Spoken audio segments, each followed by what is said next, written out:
Jadi hadis begitulah dia. Ada rawinya siapa, riwayatnya siapa, baru masuk ke hadis Nabi.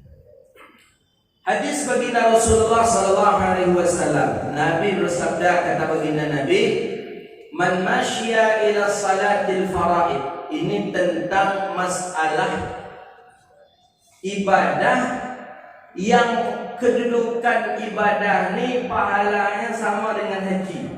Jadi kalau kita yang hari ini yang ada nak berangkat haji kemudian tertunda, tak usah berkecil hati. Tak usah sumpah sana, sumpah sini, apalagi ngumpat sana, ngumpat sini, tak penting. Ni solusi sudah diberikan Nabi 14 abad yang lalu. Nabi sudah memberikan solusinya. Kita tak bisa berangkat haji, padahal kita dah pelunasan Ustaz. Kita dah pelunasan Ustaz, tak dapat rupanya berangkat haji. Tak usah kecewa. Ni dia. Ada solusi diberikan oleh baginda Nabi sallallahu alaihi wasallam.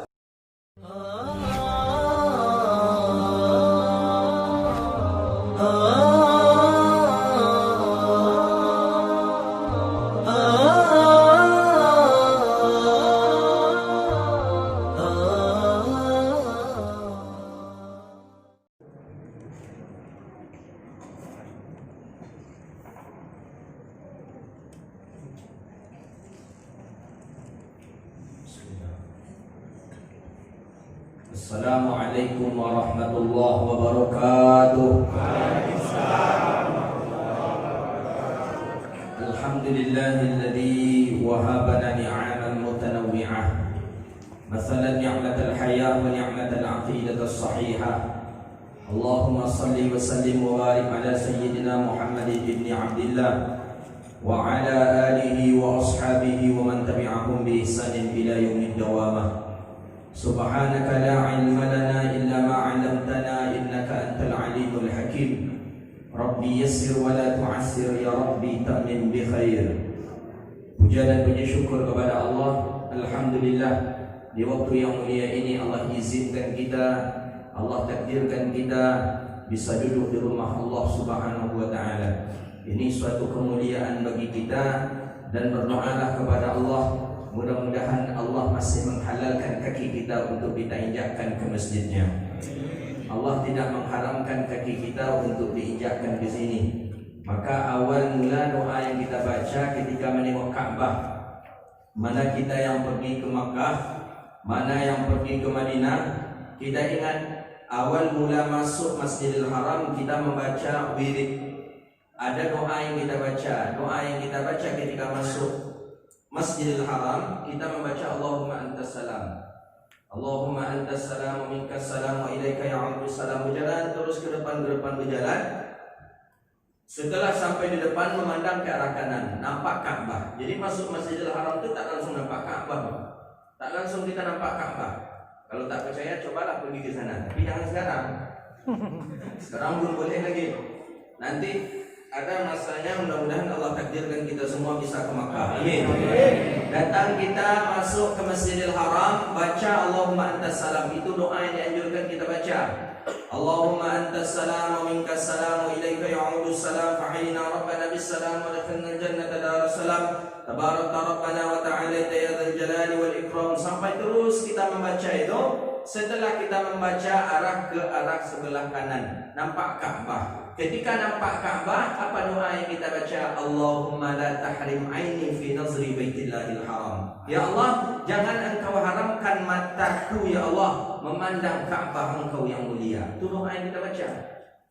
Jangan haramkan mataku, maksudnya jangan sampai engkau cegah mataku ini memandang Ka'bah engkau yang mulia ini ya Allah. Itu doa yang dibaca ketika awal menengok Ka'bah. Maka jarang sekali orang yang tak menangis ketika awal menengok Ka'bah.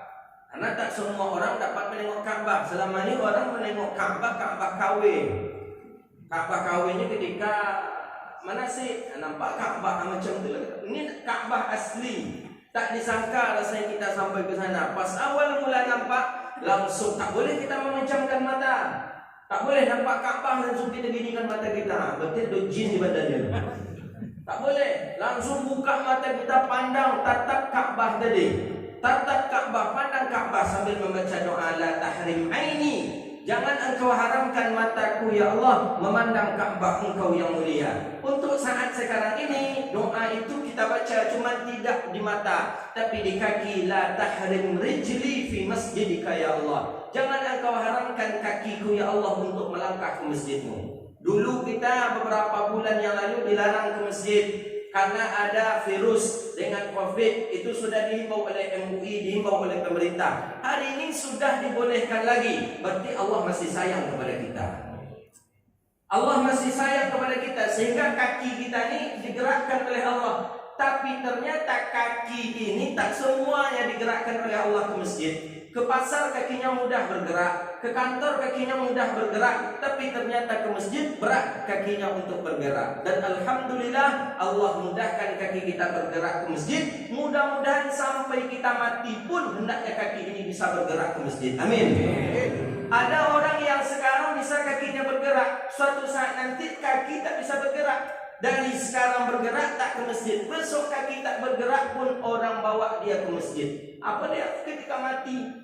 Dah mati dia baru dia dibawa ke masjid. Inilah sayang kita. Maka sebelum kita mati, tengoklah dulu masjid bapak-bapak, ibu-ibu. Yang mendengar kajian kita ni, janganlah pas mati saja menengok masjid, itu pun mata terpejam lagi. Ketika hidup ni tengoklah masjid, tengoklah lampu masjid, tengoklah tiang masjid berapa ni, cukup banyak tiang ni. Untung banyak orangnya pada tiang ya.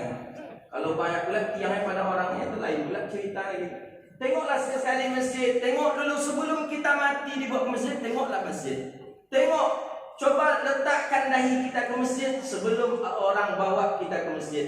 Maka oleh karena itu, ni'matani khafifatani, ni'matani kafiyatani, ada dua nikmat yang cukup menemani kita. Itulah nikmat iman dan nikmat Islam. Kita dengan iman sampai ke sini, dengan Islam pun sampai ke sini. Mudah-mudahan berdoa kita kepada Allah, berkat majelis ini Allah ampuni dosa kita. Amin.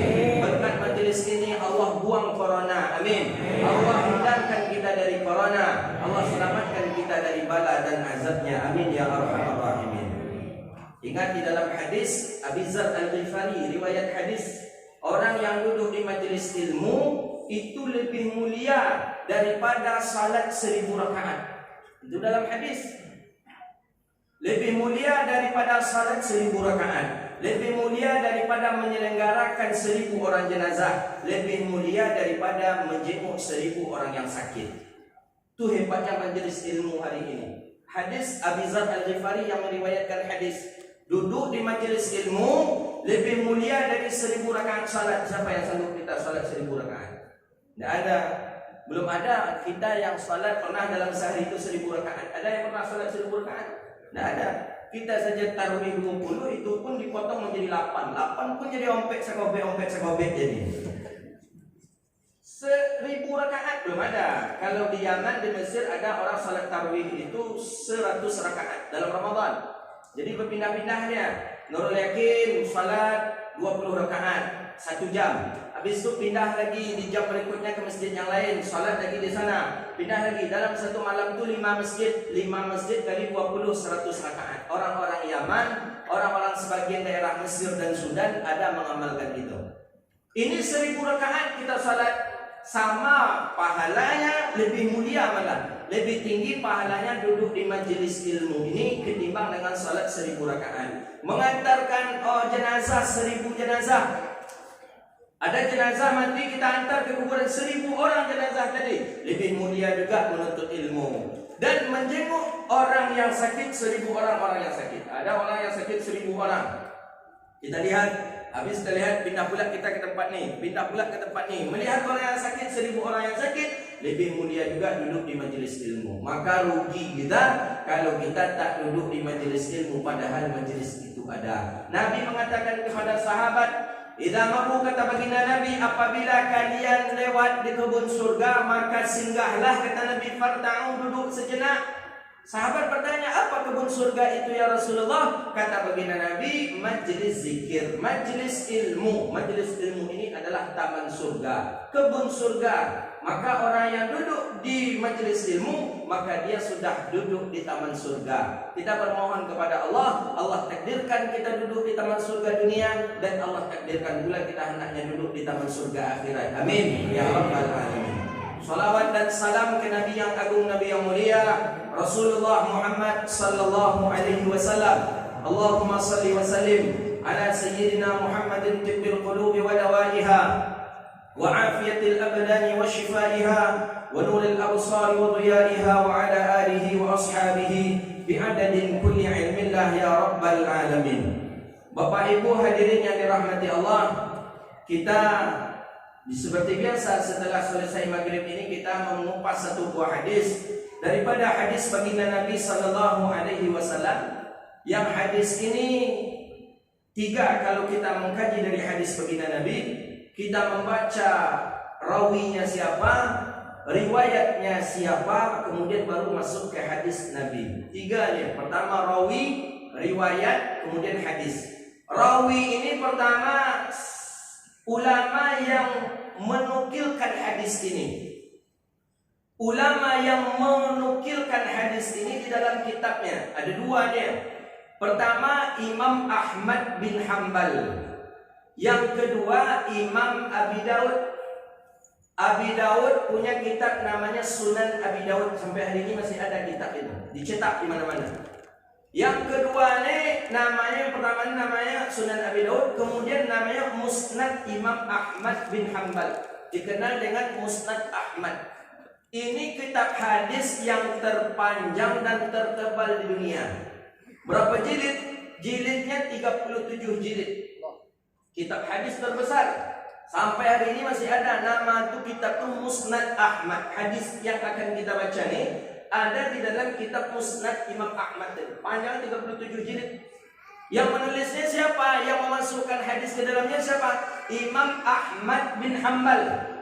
Imam Ahmad ini siapa? Imam Ahmad bin Hanbal ini murid Imam Syafi'i. Murid Imam Syafi'i yang cerdas itu salah satunya adalah Imam Ahmad bin Hanbal. Orangnya cerdas, orangnya baik akhlaknya. Maka kata Imam Syafi'i kepada Imam Ahmad bin Hanbal, kalau engkau pergi ke Irak dan Syam dan engkau mendapatkan hadis, maka ceritakanlah kepadaku, kata Imam Syafi'i.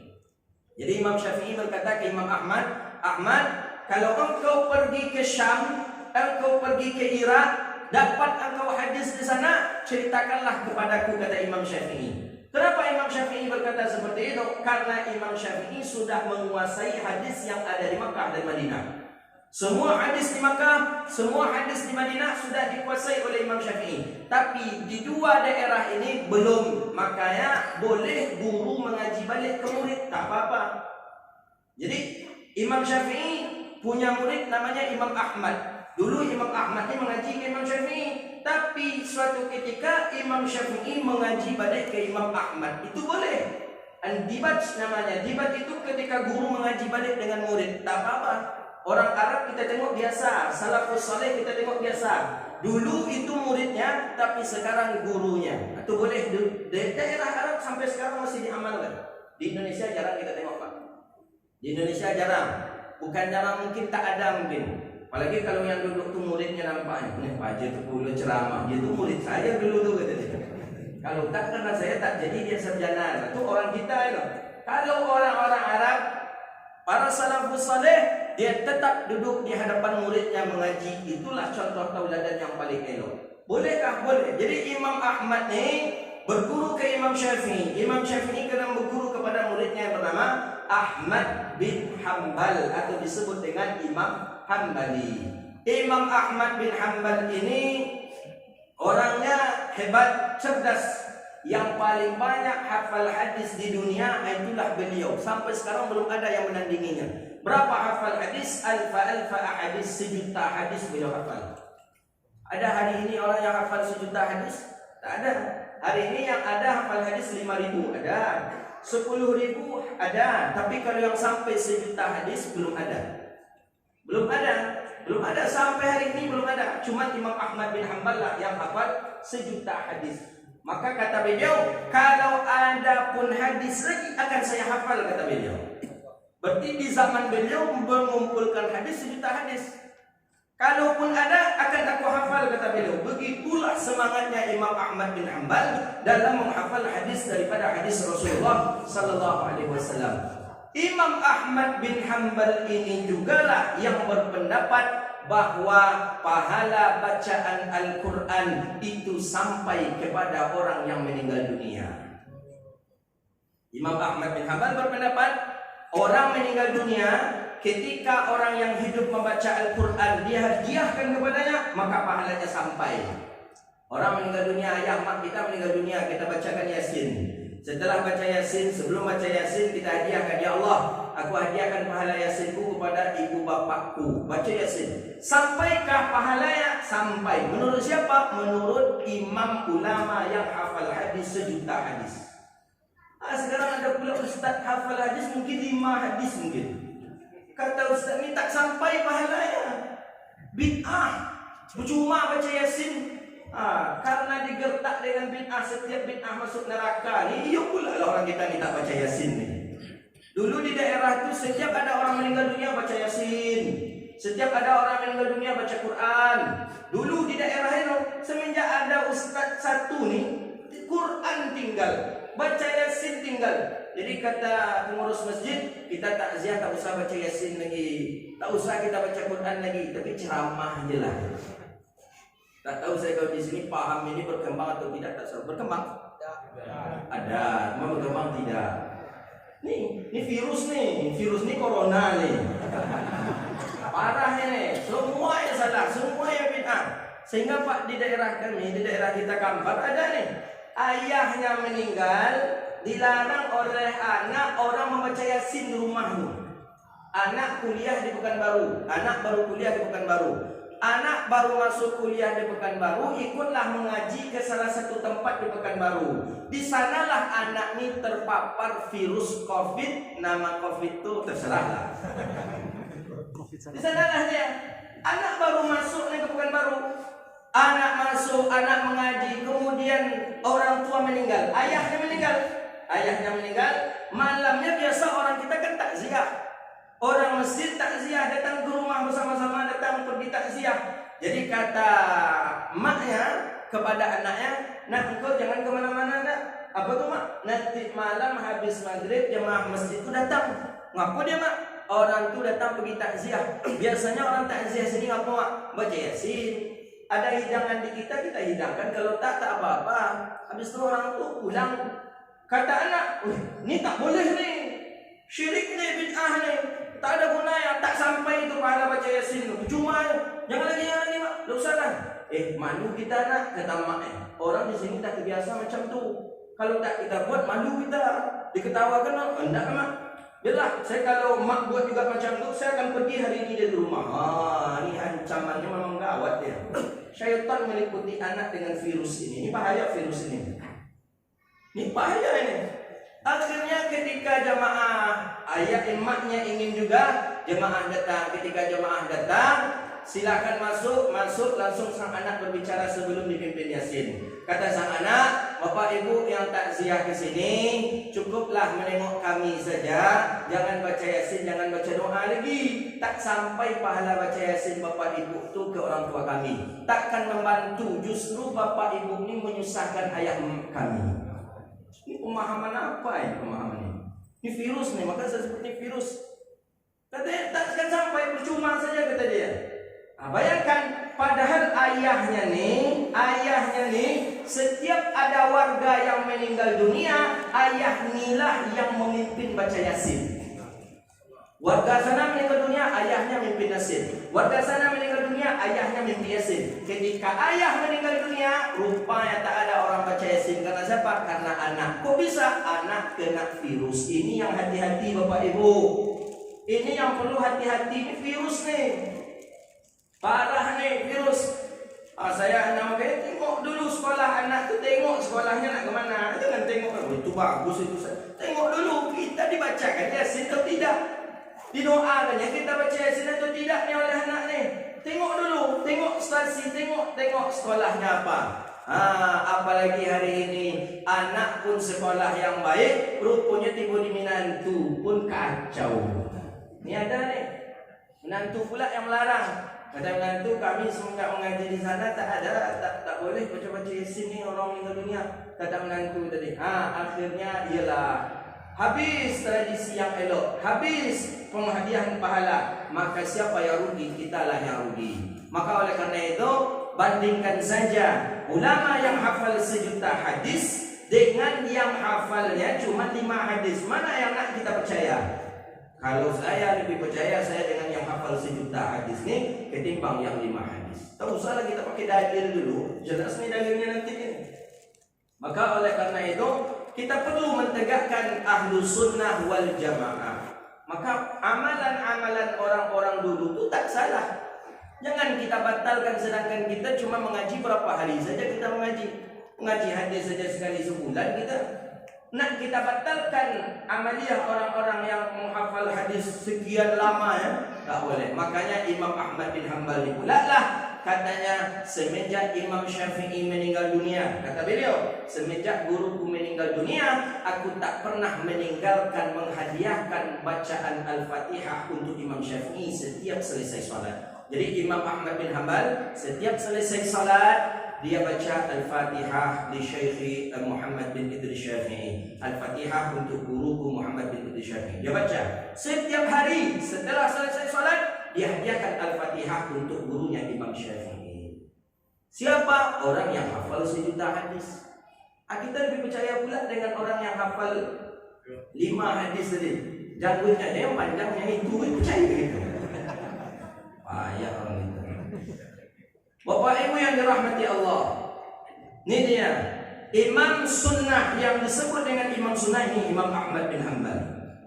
Ahlul hadis, ulama hadis yang tak dikeragui lagi, Amirul Mukminin fil hadis, itu dia Imam Ahmad bin Hanbal. Kalau orang-orang bilang Imam Hanbali, mazhabnya Hanbali, maka hari ini saya juga heran yang tidak mau menghadiahkan pahala kepada orang yang meninggal dunia juga mengaku mazhab Hanbali. Tapi tengok mazhab Hanbali yang aslinya, orang yang asli dengan mazhab Hanbali membolehkan menghadiahkan Al-Fatihah, menghadiahkan bacaan Al-Quran kepada orang yang meninggal dunia. Jadi kita jangan ragu-ragu pula lagi. Sampai tak Ustaz, sampai tak Ustaz, tengok video sudah banyak itu. Ada kajian Ustaz Abdul Somad, ada kajian Buya Yahya.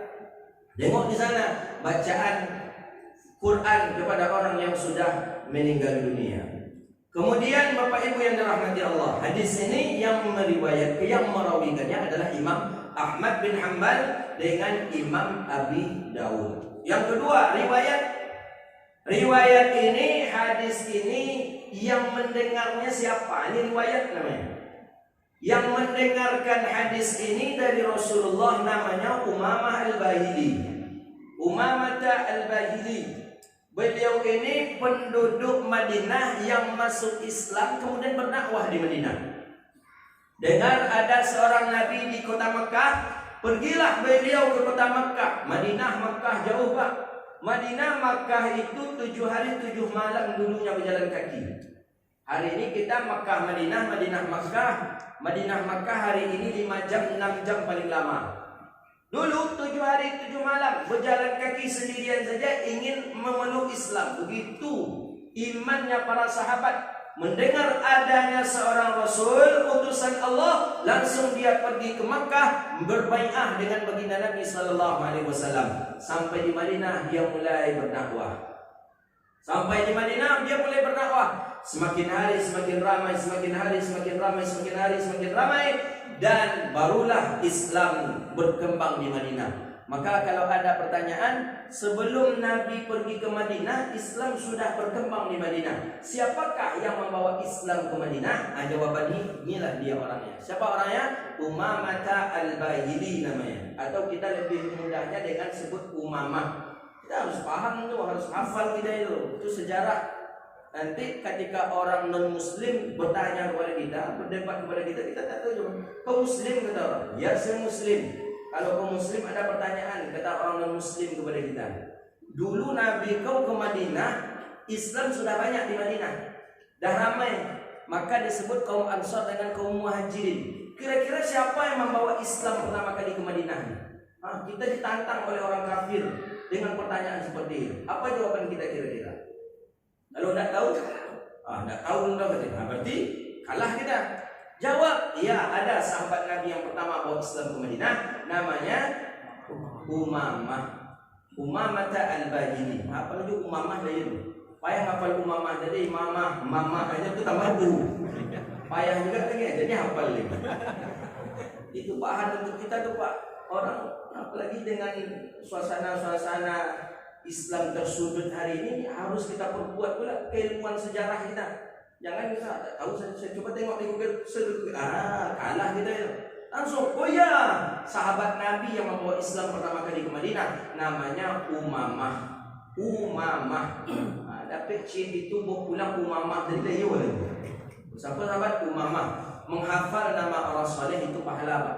Apalagi sahabat Nabi. Sahabat Nabi, kalau kita menghafal sahabat Nabi itu bagian daripada pahala. Karena menyebut nama orang soleh saja itu sudah pahala. Apalagi kalau kita masukkan ke dalam dada dan pikiran kita. Orang soleh, sahabat Nabi itu timbangan dengan orang soleh di dunia kita hari ini sama bandingannya dengan 5.000 orang.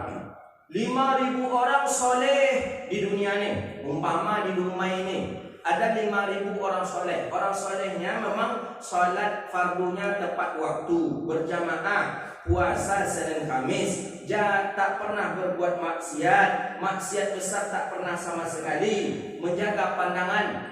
Ini orang soleh. 5.000 orang soleh di satu tempat sama bandingannya dengan satu orang sahabat di tempat itu. Itu bandingannya sahabat Nabi dengan 5.000 Pak. Makanya kenapa orang berkejar-kejar ingin dikuburkan di Baqi'? Baqi' pekuburan di Madinah. Kenapa mereka ingin dikuburkan di Baqi'? Kenapa masyarakat ulama ingin dikuburkan di Baqi'? Karena di Baqi' tadi ada 6.000 sahabat Nabi. Kalau satu orang sahabat mewakili daripada 5.000 manusia orang soleh, bagaimana dengan 6.000? Maka Baqi' tadi itu dijamin tidak akan ada malaikat azab yang sanggup masuk ke dalamnya. Maka orang yang dikuburkan di Baqi' tak diazab dia. Maka itu doa Nabi, Allahumma ufir li ahli Baqi', kata Nabi. Ya Allah, ampunilah dosa orang ahli Baqi'. Itu Nabi yang berdoa. Doa Nabi dulu, tapi doa tadi istimrar. Doa tadi terus sampai hari kiamat. Siapa saja yang dikuburkan di Baqi', dia akan selamat. Kenapa? 6.000 sahabat di dalamnya. Itu banyaknya. Kita kalau dipindahkan saja satu orang sahabat di Baqi' itu ke Rumai, aman semua orang-orang yang ada dikubur di Rumai. Karena sahabat tadi tak ada, makanya bergejolak pula di bawahnya. Kalau tak percaya coba masuk ke sana. Kasih tahu kami uyur, kami tak ribut di bawah tu, tak ribut. Ya mana yang tak ada yang saleh dia ribut, tapi kalau ada yang saleh, ya alhamdulillah aman-aman saja. Maka inilah pendapat ahli sunnah wal jamaah, tak boleh digabungkan kuburan si kafir dengan si muslim. Tak boleh. Haram hukumnya, itu sudah menjadi ijma'. Muslim, jelas ni kuburan muslim. Kafir ni kuburan kafir. Kafir ni selain Islam tu kafir nama itu. Apa pula agama? Antu belau pun bukan Islam ni kafir. Kafir kita dari dulu kenal kafir. Hati-hati jangan berkawan je sana tu nak sana tu kafir tu. Saya masih ingat orang tu kita. Nah ada hati-hati jangan berkawan sana tu non muslim tak ada. Ada kafir. Jadi sana tu kafir tu kata orang tu kita. Ada non muslim ada kafir. Tak boleh muslim dikuburkan di pemakaman kafir, tak boleh orang kafir dikuburkan ke pemakaman muslim. Kenapa? Aminun, supaya aman. Supaya aman. Ini muslim nih orang taat, orang dikuburkan di sini. Ini ribut dia di dalam nih, ribut dia di dalam. Ribut macam mana dia ribut di dunia ini dengan berkibot lah, bergitar lah, apalah. Ini biasanya dia ada. Biasanya dia tenang di tempat tenang. Maka dalam hadis Sahih Bukhari itu, nim salihun. Kata malaikat, nim tidurlah engkau hai orang saleh. Maka orang saleh dikubur tidur. Tidur itu kan rohah. Tidur itu enak. Tak ada orang mengatakan tidur tak enak. Pasti tidur itu enak. Pasti tidur itu rohah, rohatul abdan. Enak. Badan capek-capek tidur. Setelah itu badan itu tidur itu enak istirahat. Orang muslim ketika meninggal dia soleh dia pergi istirahat. Kalau diletakkan dia ke sini tak jadi dia istirahat. Macam mana nak istirahat nak konser terus saja dia? Begitu pula orang ni dipindahkan ke sini tak bisa juga mengganggu juga dia. Itulah tak boleh dia harus dipisahkan. Muslim kafir, kafir tak boleh ke sini, ini tak boleh ke sini. Itulah hikmahnya. Maka Bapak Ibu yang dirahmati Allah Subhanahu wa taala, Imam Ahmad bin Hanbal dengan Imam Abi Dawud. Hadis rawahu Imam Ahmad dengan Imam Abi Dawud. Riwayat Umamah Al-Bahili. Umamah sahabat Nabi. Umamah Al-Bahili orang pertama berdakwah di Madinah. Sampai di Madinah tak ada satupun orang yang memberi dia minum. Satu pun tak ada. Tak ada yang ingin. Padahal haus luar biasa. Tak tahan beliau lagi dengan haus dahaga. Jadi kata beliau, tolonglah minta aku air. I'tinil ma.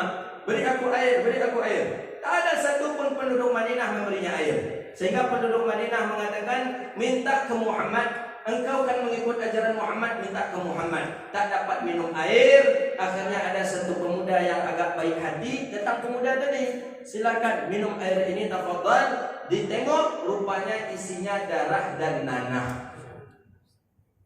Dan kata Umamah, ini diharamkan di agama Muhammad. Ini tak kami minum, ini sudah diharamkan. Jadi orang kafir itu Pak, biasa minum darah dan nanah. Si kafir biasa, bukan dulu saja, sampai sekarang macam itu. Enak terasa lezat mereka daging yang haram itu kalau dicampur dengan darah sedikit. Minum macam juga, enak terasa kuat tadi, enak terasa itu diminum sedikit dikasih darah itu lezat. Kata mereka, na'udzubillah, mudah-mudahan Allah jauhkan kita daripada minuman haram ini. Amin. Dulu kafir itu minumnya. Si kafir itu minumnya dulu. Pas nak diminum oleh Umamah, ada. Ini diharamkan agama Muhammad. Tak ada. Dia tahan, tak minum dia. Tak minum dalam sehari itu dia tahan. Akhirnya tak kuat, tidurlah Umamah Al-Bahili. Tidur, ketika tidur dia tutup matanya dengan selendangnya, dengan ridaknya, tidur di terik matahari. Ketika tidur itulah ada orang yang membawa teko syirik datang kepada dia, memberikan minuman dan dimasukkan ke dalam mulutnya, dan dia minum dalam mimpi nih. Dia minum. Setelah dia minum, dia bangun lepas dahaganya. Maka mimpi minum termasuk mimpi yang elok. Mimpi minum mimpi baik. Mimpi yang tak baik itu dalam hadis Muslim mimpi apa? Pernah saya syarahkan dulu. Mimpi apa? Dah 3 bulan tak mengaji memang payah. Jatuh. Satu lagi mimpi makan. Dah pernah kalau tak salah saya bahas di sini. Mana protokol kita dari pembuat acara tidak? Iya kan?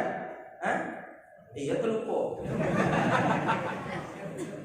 Mimpi makan dalam hadis Muslim tak boleh. Di Habibur Rahman saya ngaji itu, bukan di sini.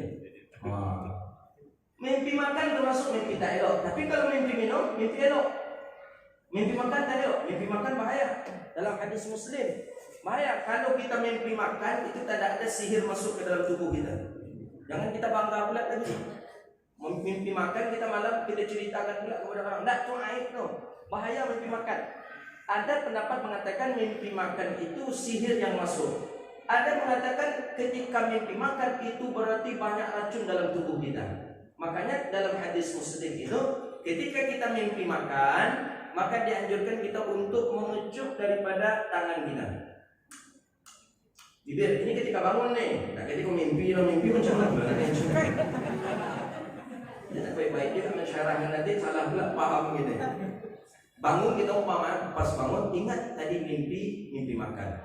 Isap jari jemari kita 3 kali. Meludah ke sebelah kiri dengan 3 kali. Meludahnya cukup air udara gitu. 3 kali sambil membaca a'udzu bikalimatillahi tammati min syarri ma khalaq. Atau yang kita baca a'udzu billahi minasyaitonir rajim. Kata Nabi, orang yang melakukan itu ketika dia mimpi makan, maka Allah selamatkan dia daripada sihir. Sihir, santet, apa segala macam, hati-hati. Lewat syaitan tadi, kan kerja iblis no. Lewat syaitan tadi dari mimpi makan. Maka mimpi makan termasuk mimpi tak elok. Mimpi makan apa pula, walaupun makan daging kambing, berarti makan daging kurban, samanya. Mimpi, tetap mimpi makan tak elok. Tapi kalau mimpi minum, mimpi elok. Mimpi minum, mimpi elok. Bukti yang pernah mimpi minum adalah Umamah Al-Bahili. Jadi mimpi minum itu tak apa-apa. Kenapa? Cuma tengok, kalau mimpi minumnya minum apa. Kalau minum tua, mimpi buruk nanti. Saya mimpi juga Ustaz, tapi minum tua, tidak mimpi yang buruk, mimpi ini. Jadi ketika Nabi hijrah ke Madinah, diceritakanlah oleh Umamah ke Nabi. Perjalanan dakwah saya begini, awal mula di Madinah nih ya Rasulullah, begini. Dan ceritakan, semua diceritakan sampai mimpi ceritakan. Kemudian kata Nabi, engkau tahu nggak siapa laki-laki yang dalam mimpi? Tak kenal, tak menengok saya wajahnya ya Rasulullah. Kata Nabi, fa'inahu li, itu adalah aku dan air itu aku ambil dari surga. Jadi Umamah ini pernah minum air dari surga, tapi beliau masih di dunia. Mudah-mudahan kita dapat minum air itu sekali jadi. Amin, insyaallah. Kalau lah dapat minum itu tak perlu ikut orang. Tapi dia ada pernah minum apa perlu ikut.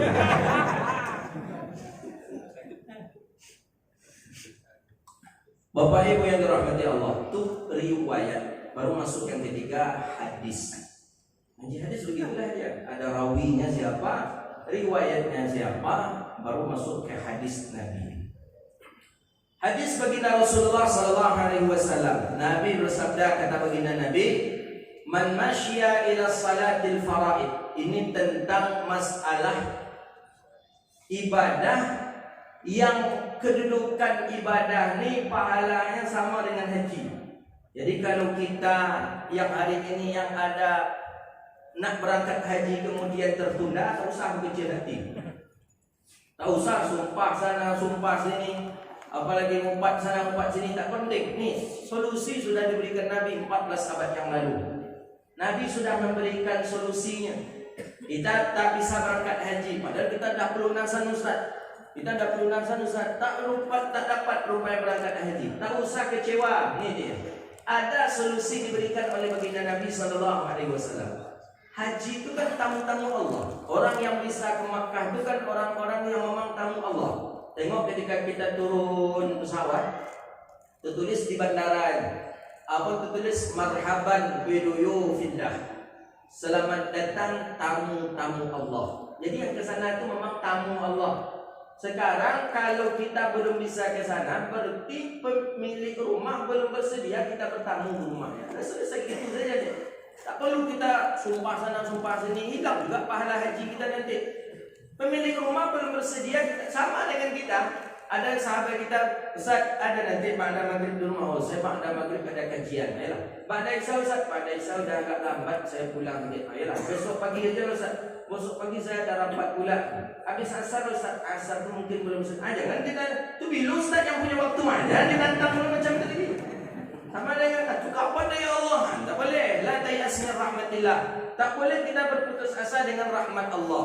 Kita serahkan kepada Allah. Berarti Allah belum mengizinkan kita bertamu ke rumah Allah.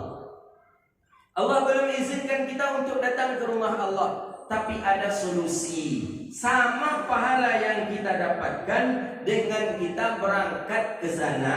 Dengan kita berangkat dan melaksanakan ibadah haji. Mana dia? Ini bunyi hadisnya. Ini hadis yang akan kita baca. Hadis ini ulama berpendapat hadisnya sahih. Hadis ini sahih. Jadi hadis ini hadis sahih. Riwayat Umamah Al-Bahili. Hadis rawahul Imam Ahmad dan Abi Dawud. Bunyi hadis, man masya ila salatil faraid. Siapa yang berangkat, yang pergi untuk melaksanakan salat fardu ke masjid, wa huwa mutatahhirun, dan dia dalam keadaan bersuci, maka annahu ajrul hajjil muhrimin, maka orang ini mendapatkan pahala haji berihram. Kita syaratnya satu saja, berwuduk. Kita pergi ke masjid salat fardu. Siapa yang berangkat ke masjid salat fardu, tapi syaratnya satu saja, dia mesti bersuci dulu dari rumah. Maka sunnahnya memang kita berwuduk di rumah, bukan di masjid. Di masjid ini tempat wuduk itu disediakan untuk orang yang batal wuduknya, kemudian untuk orang yang musafir. Orang musafir sehingga mana dia berwuduk? Di tempat wuduk masjid. Maka di Arab, Pak Bu, selain Makkah Madinah, di Arab itu tempat wuduk tak begitu cantik. Di Masjidil Haram cantik, di Masjid Nabawi cantik, wajar nih tamu banyak di sini. Tapi kalau di pemukiman warga, tempat wudhu tak banyak yang cantik. Kenapa? Orang jarang berwudhu. Orang wudhunya di rumah karena mengamalkan hadis ini. Karena mengamalkan hadis Rasulullah ini. Ketika kita nak ke masjid untuk salat fardu ada maghrib, ada isya, ada subuh, ada zuhur, ada asar.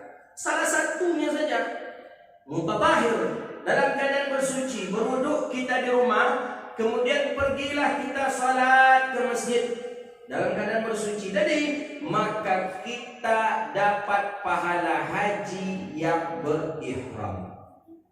Ini besar pahalanya. Besar. Maka bisakah orang itu berhaji setiap saat? Bisa. Dalam setiap hari kita 5 kali naik haji bisa gitu. Berapa haji sekarang pelunasan? 35 juta. Berangkat 2 kali saja dalam sehari kita, dah sama kita mengeluarkan uang 70 juta. 2 waktu salat saja. Tak percaya? Ini Nabi ni yang mengatakan. Kalau tak percaya juga mati dulu. Tak percaya. Pas mati nanti, pas kaki masuk ke lahat, itu mulai itu dinampakkan sebagaimana dalam ayat itu dijelaskan. Sekarang kita tak nampak. Baru nampak, baru tahu amal kebaikan kita.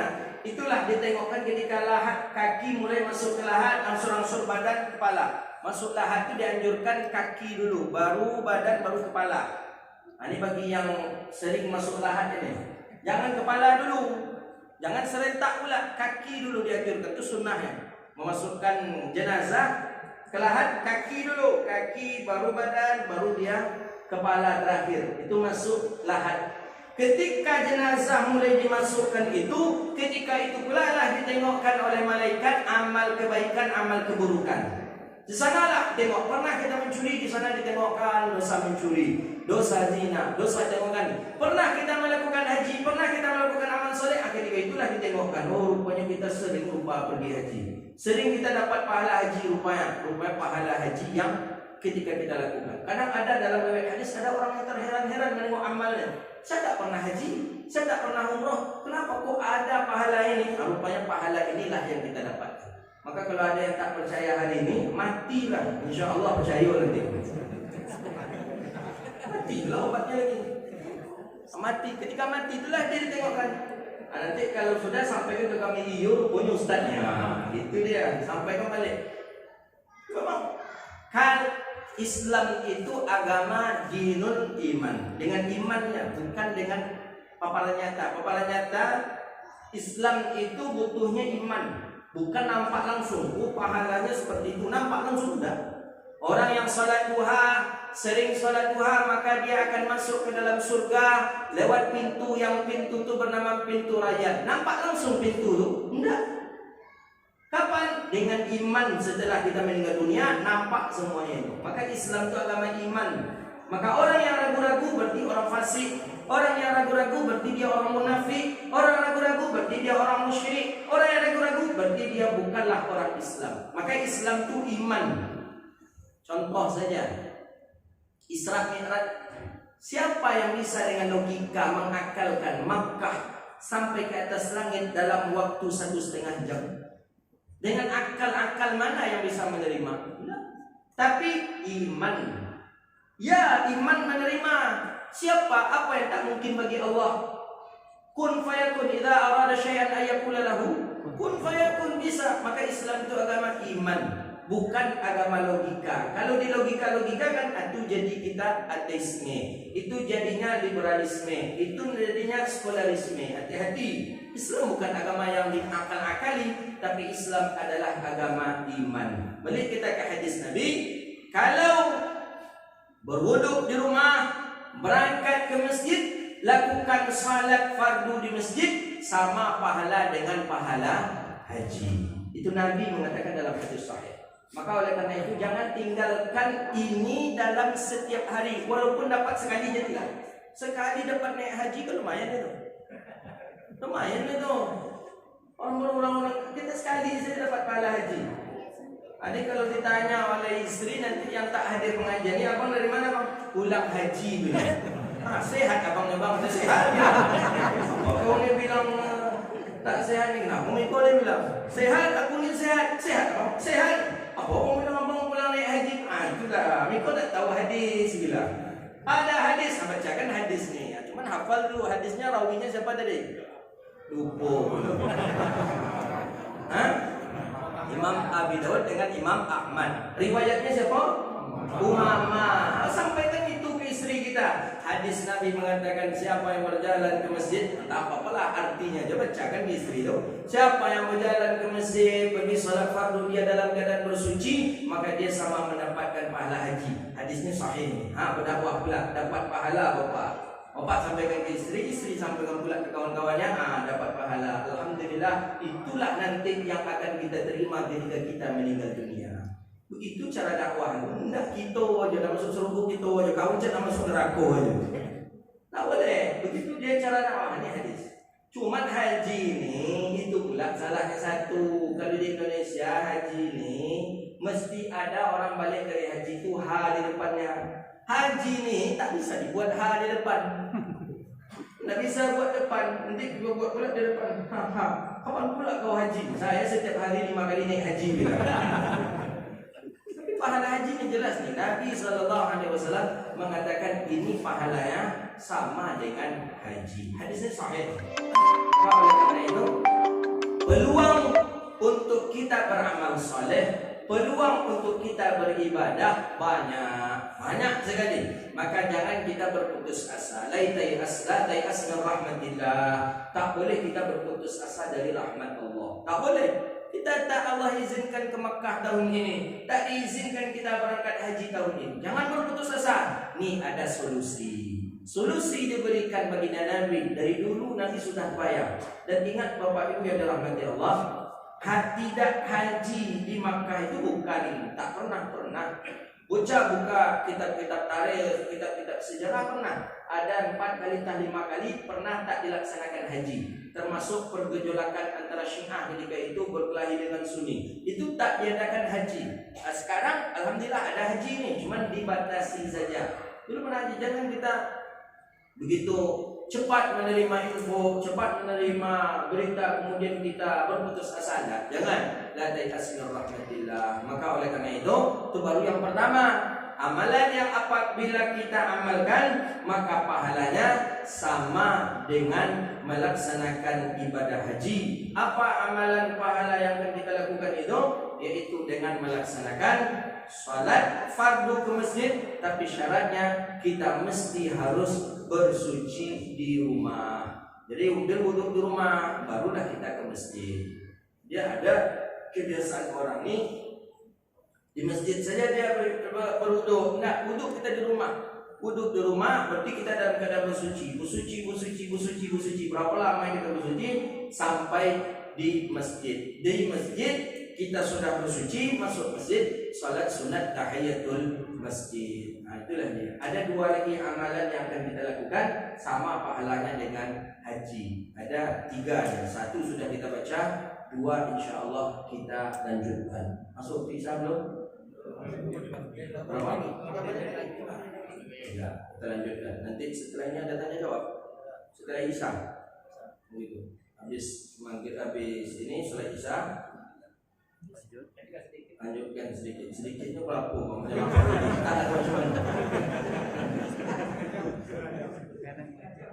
Yang kedua kata baginda Nabi dalam hadis di dalam Sunan Imam At-Tirmizi. Hadis ini ulama ada yang menghukum hasan, ada yang menghukum sahih. Kata Nabi, ini banyak juga kita yang sudah tahu hadis tentang ini. Man shallal fajri fil jamaah, siapa yang salat subuh berjamaah ke masjid, dia salat subuh berjamaah. Kemudian ia duduk di masjid itu dengan zikir, dengan i'tikaf, dengan ta'lim, dengarkan pengajian, dengarkan bayan dan lain sebagainya, hatta tatlu asy-syams, sampai terbit matahari. Jadi dia salat subuh ke masjid, duduk di masjid dengan zikir, i'tikaf, baca Quran, ta'lim sampai terbit matahari. Matahari terbit, ketika terbit matahari, waktu syuruk, waktu isyraq, dia tunggu hatta murtafi' kalau dalam syarah, sehingga agak terangkat sedikit matahari itu. Kalau pas mula terbit tak boleh kita salat. Baru mula terbit tu haram salat itu tak boleh. Tunggu dulu Murtafi itu agak terangkat, dia seukuran penggala. Penggala apa tadi? Penggala ada sampan gitu, apa dayung gitu. Kalau ada mengatakan dalam hadis biqadri ramhin, panah, busur panah tadi. Terangkat matahari tadi dari permukaan nampak oleh kita agak terangkat sedikit. Kalau Ustaz Abdul Samad memberi waktunya sekitar 12 menit. Sekitar 13 menit dari waktu syuruk terbit tadi. Jadi pas waktu syuruk itu tak boleh salat kita itu. Berbunyi tin, ada orang kita langsung salat. Salat apa gitu loh.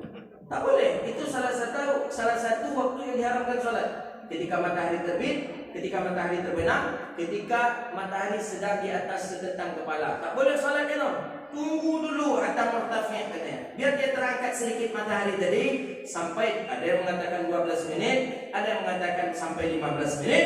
Thumma shalla rak'ataini, kemudian dia salat 2 rakaat, maka orang tadi samalah mendapatkan pahala haji sempurna, sempurna dan sempurna. 3 kali haji. Ini yang kedua nih.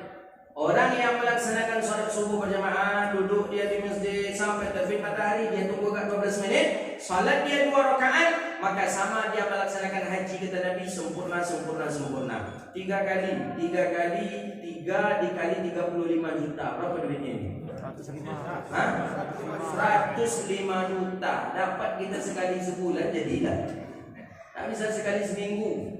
Anda bisa sekali sehari ke doh. Dapat kita ini dia sempurna, sempurna, sempurna. 3 kali kita dapat pahala haji sempurna, sempurna. Maka jangan kita tinggalkan amalan ini. Jangan kita tinggalkan amalan yang seperti ini. Pahalanya sama dengan 3 kali haji. Iyo tanya Ustaz, hati payah aja deh. Mati dulu baru nampak nanti. Nabi mengatakan, Nabi mustahil Nabi bersifat kadzab. Nabi mustahil berdusta. Wa ma yantiqu 'anil hawa in huwa illa wahyun yuha. Nabi berbicara dengan wahyu. Nabi berbicara hadis baginda Nabi dengan adanya Jibril, dengan adanya orang-orang yang saleh di dekat Nabi, bukan dengan hawa nafsu. Tak macam kita bercakap, awak bercakap macam asbun kata orang sekarang, asal bunyi aja.